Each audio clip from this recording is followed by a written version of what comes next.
النهارده فيديو مهم جدا عن استخدام نانو بنانا برو في منصة مهمة جدا وبرضه اوفر مهم جدا جدا، تابعوا معايا.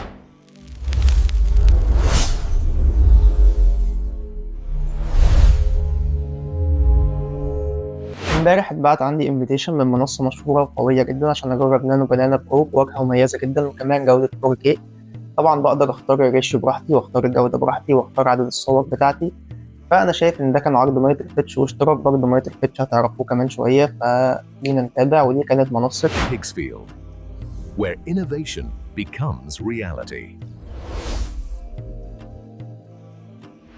طبعا بعيدا عن ان هي بتديك واجهة مميزة وكمان بتديك قدامك اختيارات استخدام كويسة جدا، هي كمان هتديك اشتراك نانو بنانا برو سنة غير محدود إذا اشتركت في أي يوم من آخر أيام شهر 11، يعني تقريبا ناقص 4 أيام. فكفاية كده وبينا نروح نجرب نانو بنانا برو مع بعض.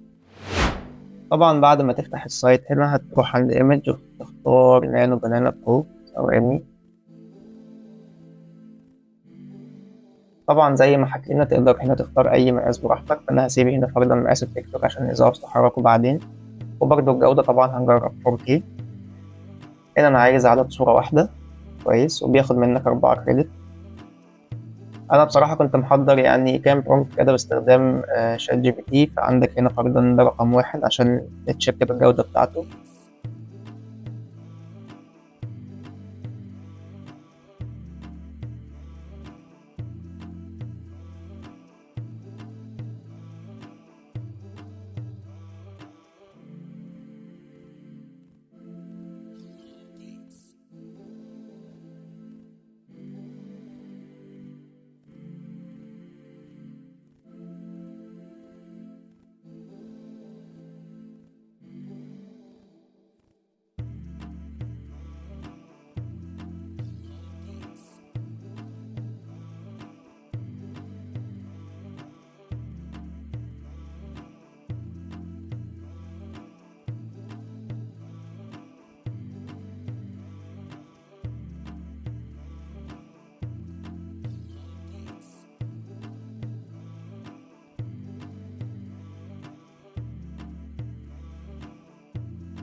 طبعا يعني تقريبا ممكن نكون خدنا نص دقيقة.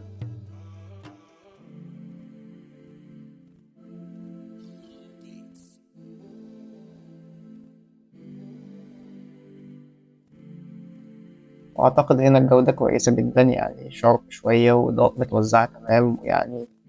ما أعتقدش إن في أخطاء موجودة ممكن نشوفها. أعتقد يعني هو نانو بنانا برو أحسن ايجنت اي اي في الصور موجود النهاردة.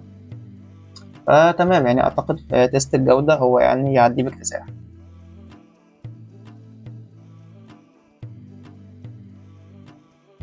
نيجي هنا عند التيست بتاع التكست، سواء إن هو يكتب عربي فرضا أو أيا كان.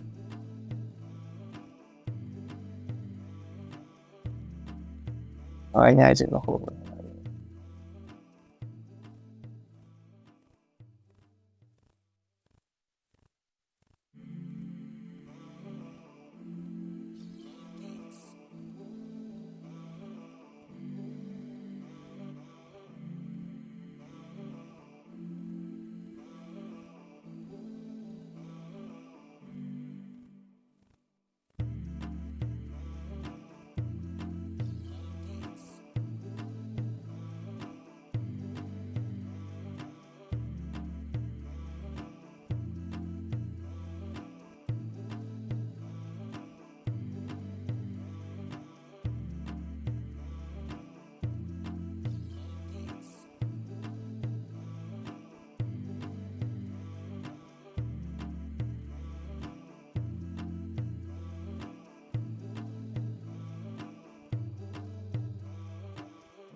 طبعا أعتقد في موضوع التكست ده يعني فهو مفيش حد هنا يقدر ينافسه. طبعا نسيت أحط الصورة بتاعت فيرتك هنا، فماشي ده ما يعتبرش خطأ يعني، بس الكتاب هنا سواء يعني جامدة جدا بصراحة. يعني الكتابة كمان عرض قوية جدا جدا جدا، فدي برضه نقطة قوة مهمة جدا. أعتقد هو يعني اذكى ايجنت موجود النهارده ان هو يفهم الصوره، وان هو يحدد اماكن الكتابه، وان هو يحدد اماكن العناصر. يعني ما شفتهاش موجوده في اماكن كتير بصراحه، فدي برضه نقطه مهمه جدا. نيجي هنا عند التست بتاع الريزونينج، وزي ما حكيت من شويه ان هو يقدر يرتب عناصر زي ما انت كاتبها بالظبط، وبيفهم الصوره وبيظبطها كويس يعني. هنحط هنا كده بيست. ثواني انا اصلا مخدتش كوبي.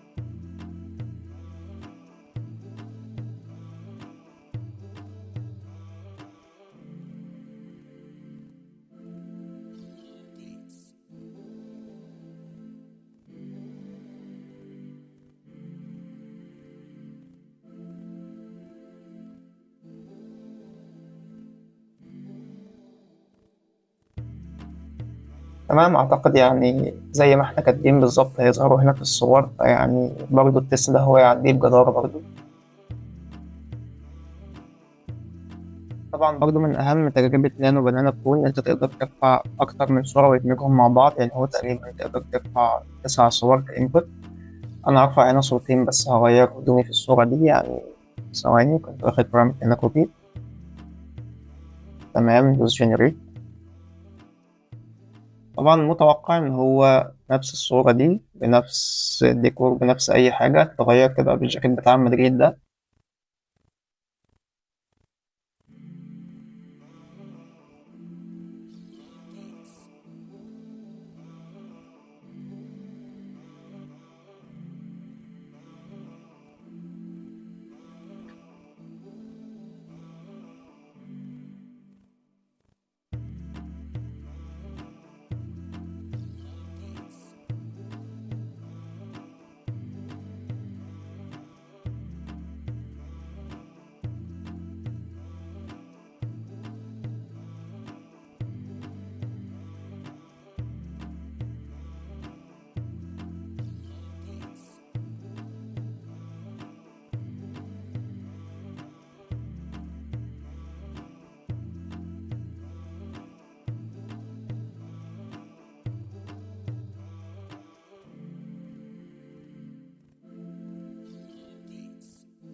يعني النتيجة نوعا ما منطقية، بس فيها عيب بسيط إن أنا شايف إن هو كده إضاءته مش مدموجة مع الصورة.